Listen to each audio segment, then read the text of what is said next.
My name is Grace Whitaker, and I am 30 years old. For most of my life, I believed that the people who shared your blood would never deliberately use your trust as leverage against you. I was wrong. If you have ever felt the ground shift beneath you the moment you realized someone you loved saw you as a tool rather than a person, then you already know how this kind of story begins. I was sitting at my desk in the small financial compliance office I kept in Truckee when the first crack appeared. It was a quiet Tuesday afternoon in late spring. The phone on my desk rang, and the caller ID showed a number I did not recognize. When I answered, a woman's voice I barely recognized as one of my newer clients, Laura Simmons, came through tight with anger. "Grace, I just received a package at my home. It contains pages of what look like your handwritten notes from our meeting last month.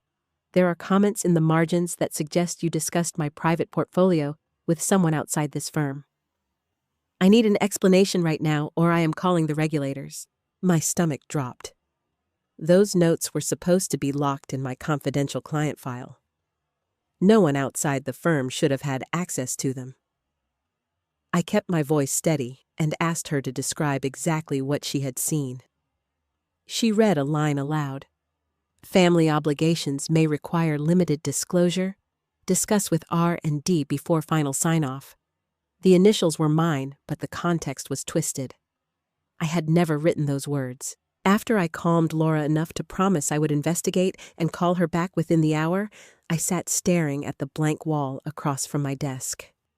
My hands felt cold. I opened the secure drawer where I kept physical copies of sensitive files and pulled out the original notes from that meeting. The handwriting on the pages Laura described was not mine. It was my father's. Richard Whitaker had somehow obtained my confidential client notes, copied them, added his own comments, and arranged for them to reach one of my clients. The realization landed with a quiet, heavy weight. My father had crossed a line I had never imagined he would even approach. I picked up the phone again and called the one person I trusted to tell me I was not losing my mind. Eleanor Vance had been my closest colleague for 6 years. She answered on the second ring. "Eleanor, I need you to come to my office right now. Something has happened with a client file, and I think my father is involved." She arrived 15 minutes later, still in her court clothes from an earlier deposition. I showed her the original notes and the version Laura had received. Eleanor read both pages slowly, her expression growing darker with each line.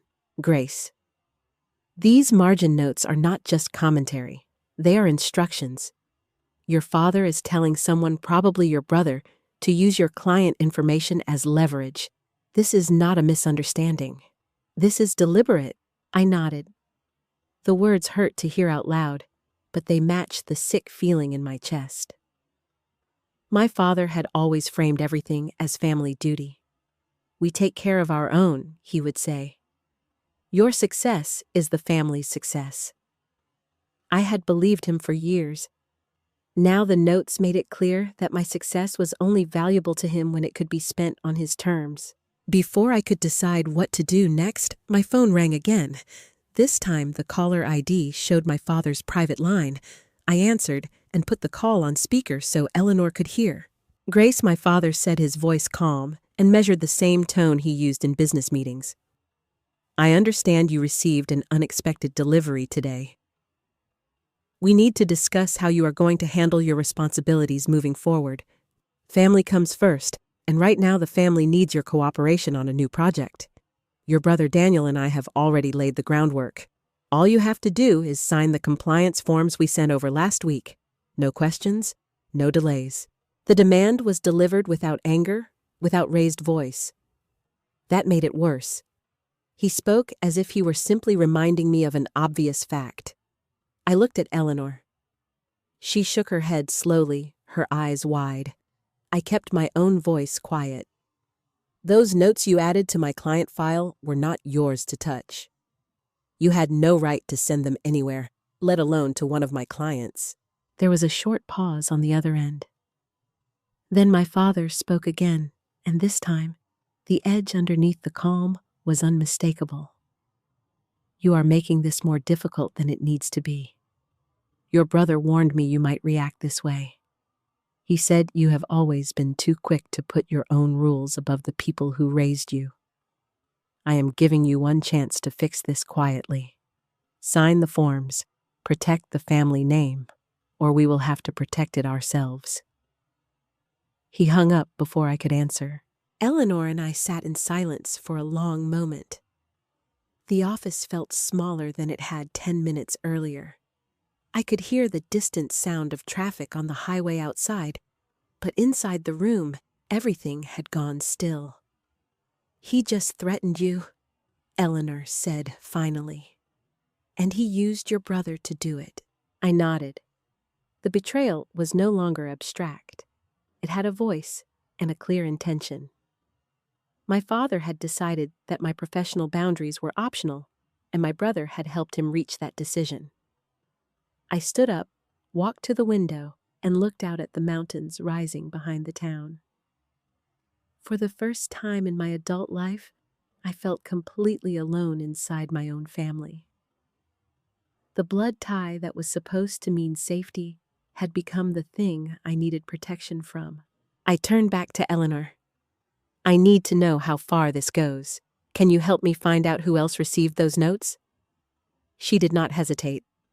"Yes. But Grace, once we start pulling on this thread, your father and brother are not going to stop. They will come at you with everything they have." "I know," I said. "But I am not signing anything that puts my clients at risk to save their reputation."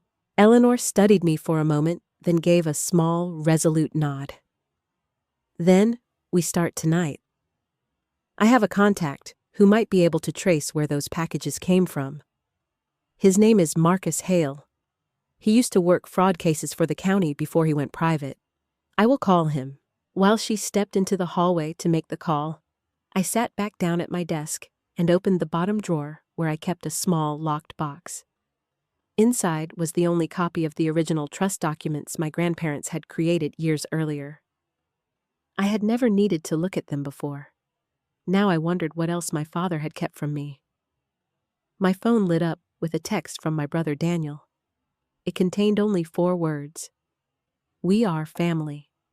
Act like it." I stared at the message until the screen went dark.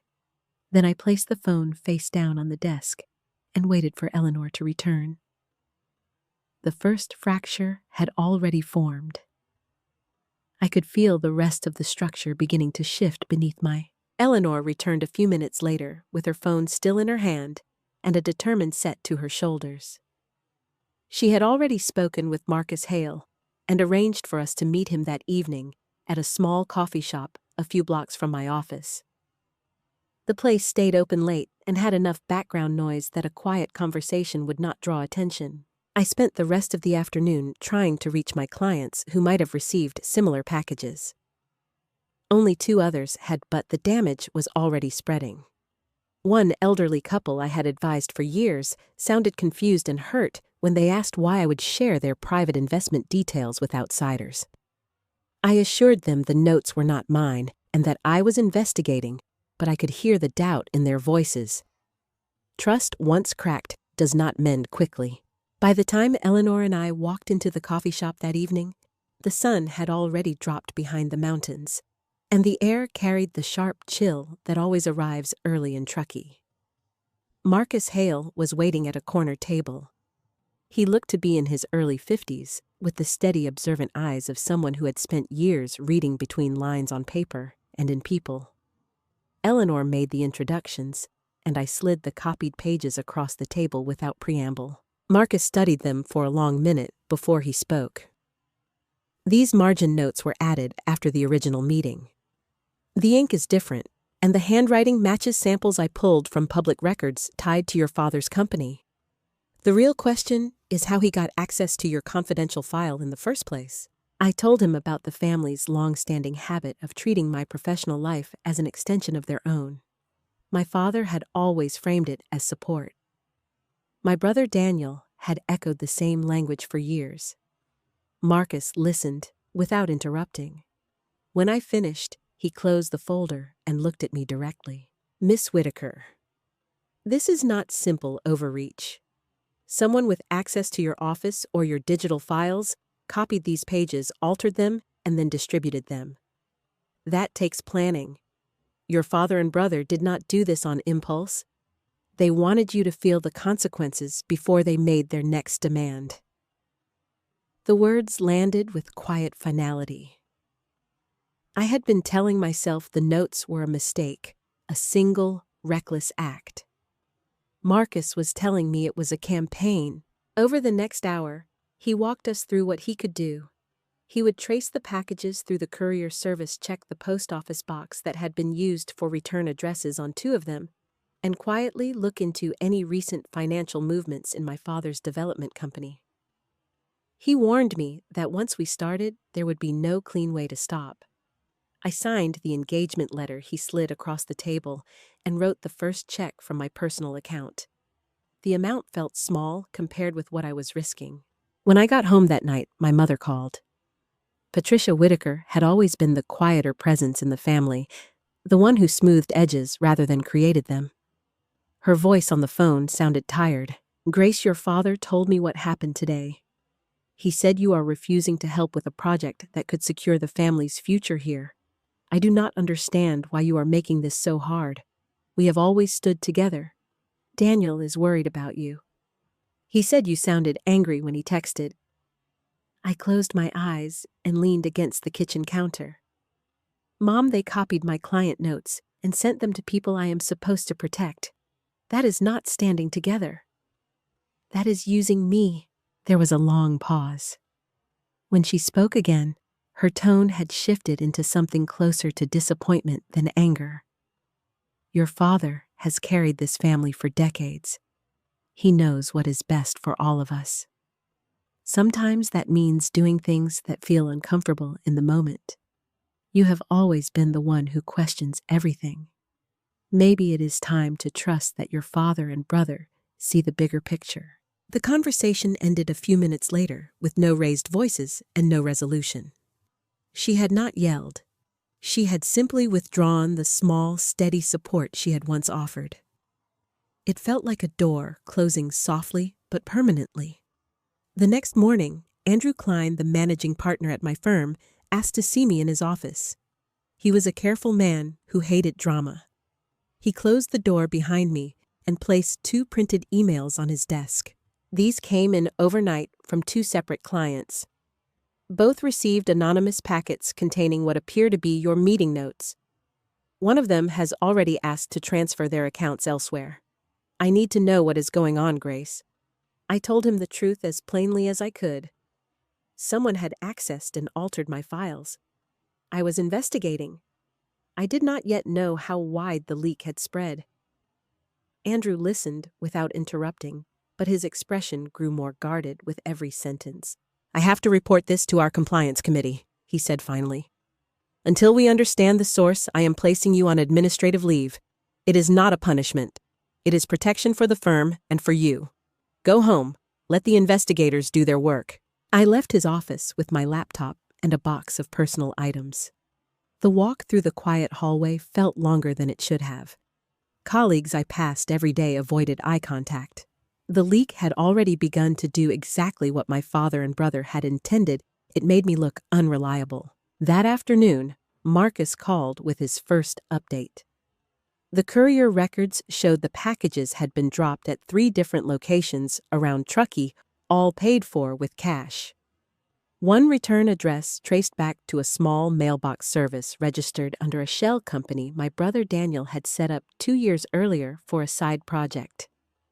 Marcus had also found older emails between my father and brother discussing managing Grace's independence if she ever became difficult about family business. I sat on the edge of my couch and read the excerpts he sent.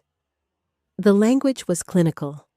They spoke about me as a variable that needed controlling, not as a daughter or sister. The past had collided with the present in the most ordinary way possible through emails saved on old servers and notes written in the margins of documents no one was supposed to see. My brother called that evening. I let it ring twice before I answered. "Grace, you are making this worse for everyone," Daniel said.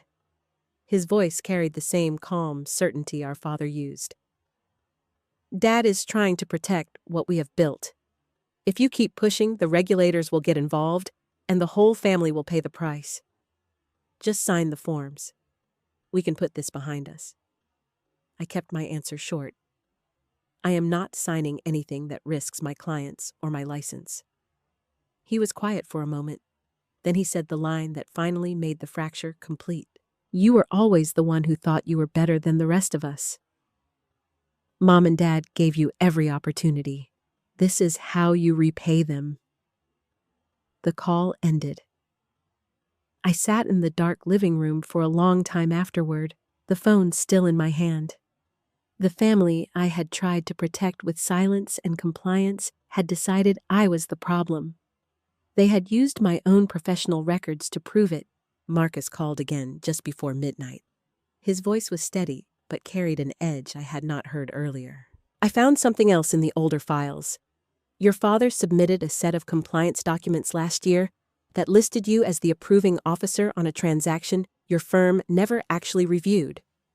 The signature looks like yours, but the metadata shows it was added from a computer registered to his company. If this gets out, it will not just be your clients who come after you. It will be the regulators." I felt the floor tilt again. They had not only leaked my notes, they had forged my approval on a deal that could now be traced back to me. I thanked Marcus, hung up, and walked to the window. The mountains outside were dark silhouettes against a clear night sky. Somewhere in those hills, my father and brother were probably still awake, still planning how to bring me back into line. I had a choice forming in front of me, and none of the paths looked clean. I could stay silent and hope the damage stayed contained.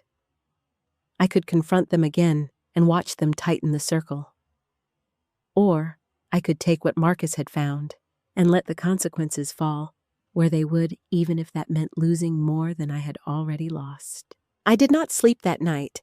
Instead, I sat at my kitchen table with the printed emails and the copied notes spread in front of me, reading them until the words stopped hurting and started to feel like evidence.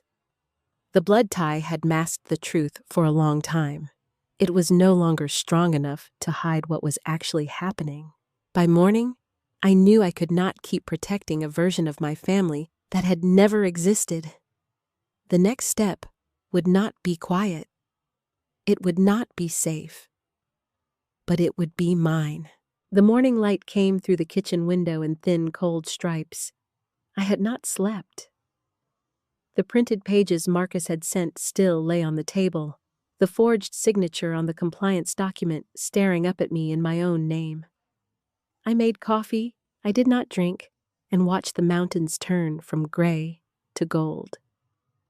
Somewhere out there, my father and brother were moving forward with their project, certain I would eventually fall back into line. They had always believed blood would keep me quiet. Marcus called at 7:30. His voice was steady, but I could hear the weight behind it. I pulled the metadata on that forged document. It was created on a laptop registered to your brother's side company and then printed from your father's office printer. They did not even try to hide the trail once they thought you would never see it. There is also a second set of documents they submitted to a local bank last month. Your signature is on those too. If the regulators ever subpoena the full file, you will be the one answering the questions. I thanked him and asked what he needed from me next. He told me to stay quiet for 24 hours while he finished pulling the financial threads. Then he added one more thing. Grace, once this leaves your hands, it will not stay contained. Your father's company has contracts with half the new builds around the lake. People will choose sides, and most of them will choose the side that still has money and influence. I understood what he was telling me. I was about to burn the last bridge that still connected me to the only family I had ever known. I spent the morning writing a careful factual summary of everything I had found.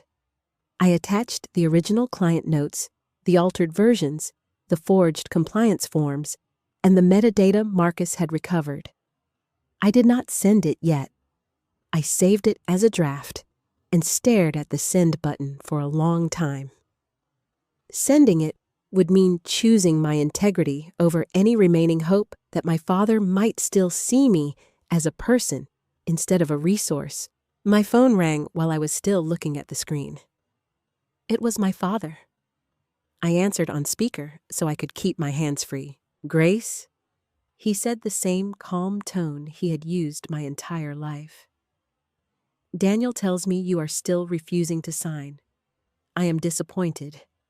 I raised you to understand that family loyalty is not optional. We have a closing scheduled for next week. If those forms are not in the file by Friday, the bank will pull the funding and the entire project collapses. People will lose jobs. Your mother will have to answer questions she should never have to answer. Is that what you want?" I let the silence stretch for a few seconds before I answered.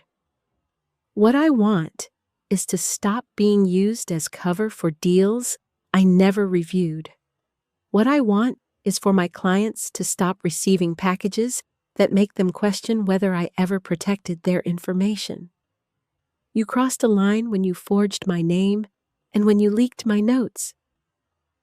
I am not going to cross it with you." His voice did not rise.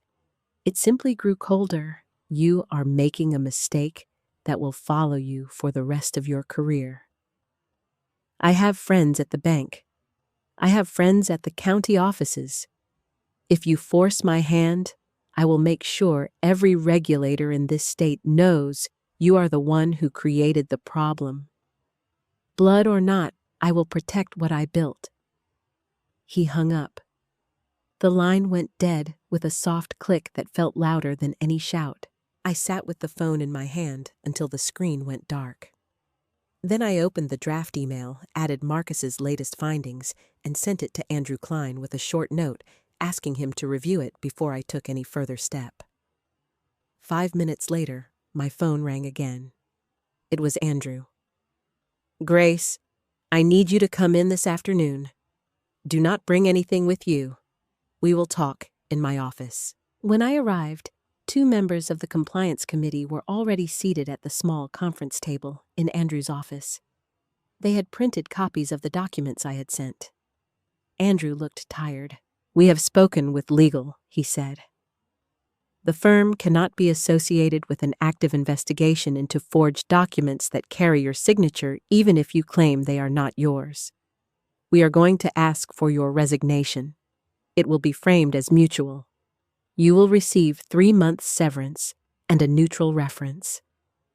In exchange, you will not discuss the details publicly." I had expected the request. Hearing it still landed like a stone in my chest. I nodded once. "I understand. I will sign the separation agreement this evening." One of the compliance officers, a woman I had worked with for 3 years, looked at me with something close to pity. "Grace, for what it is worth, I believe you. But the firm has to protect itself. Your father's company is too connected in this town." I signed the papers they slid across the table. When I walked out of the building for the last time, Eleanor was waiting in the parking lot. She did not ask questions. She simply hugged me for a long moment and told me to call her whenever I needed to. That night, the last secret call came. It was my mother. Her voice was quiet and careful the way it always sounded when she was trying to keep peace she knew could not be kept. "Grace, your father is very angry. He said if you do not stop this, he will have no choice but to tell people you have been unstable for years. He will say the notes were your way of creating drama because you have always resented Daniel. I do not want that to happen. Please just sign what they need. We can go back to how things were." I listened to her describe the version of me my father had decided to tell the world. When she finished, I spoke as gently as I could. "Mom, I love you, but I am not going to let him rewrite what happened so he can keep using my name. If he wants to tell that story, he can tell it without me standing beside him." She was quiet for several seconds. Then she said the words that closed the last door. "I cannot choose between my husband and my daughter. I have to stand with your father. Please do not call here again." The line went dead. I sat in the dark with the phone in my lap until the battery died. The family I had tried so hard to belong to had withdrawn the last of its support. There was no anger left in me, only a clear, steady sadness. Over the next 2 weeks, the consequences arrived exactly as Marcus had warned. 3 more clients transferred their accounts. A small, local business journal ran a short, careful piece about compliance concerns at my former firm without naming me. My father's company continued its project. The bank approved the financing after all. Daniel sent one final text that contained only a single sentence. "You chose this." I did not answer. Marcus finished his report and filed a redacted version with the state regulatory board.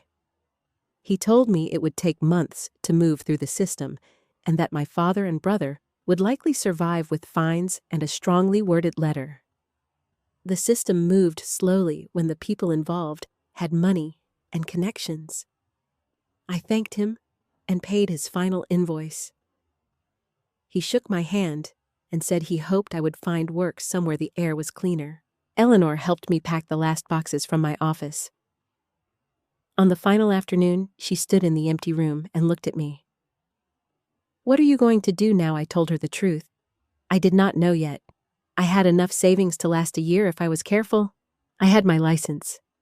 I had the knowledge that I had refused to become the person my father needed me to be. It did not feel like victory. It felt like the only choice that still belonged to me. On a clear morning in early summer, I drove up the winding road that led past the family estate. I did not stop. I kept driving until the road opened onto a wide overlook where I could see the lake and the mountains beyond it. I got out of the car and stood in the cold wind. For the first time in months, the pressure in my chest had eased into something quieter. I had lost my job. I had lost the version of my family I had spent 30 years trying to preserve. I had lost the easy trust that once let me believe blood meant safety. What remained was smaller and harder and entirely mine. I could build something new from it, or I could spend the rest of my life resenting what had been taken. I chose to build. Trust, I had learned, is not given because someone shares your last name. It is earned slowly through actions that match words. My father and brother had shown me who they were willing to become to protect their version of the family. I had shown myself who I was willing to become to protect my own integrity. The cost had been high. The alternative would have been higher. I got back in the car and drove toward town. I did not know exactly where the road would lead, but I knew I would not be traveling it while looking over my shoulder at the people I had once called home. The mountains stayed steady in the rearview mirror. I kept driving. Thank you for listening to my story. If you have ever had to choose between keeping the peace and keeping yourself whole, I hope you know you are not the first and you will not be the last. The choice is never easy. It is only necessary. What would you have done in my place?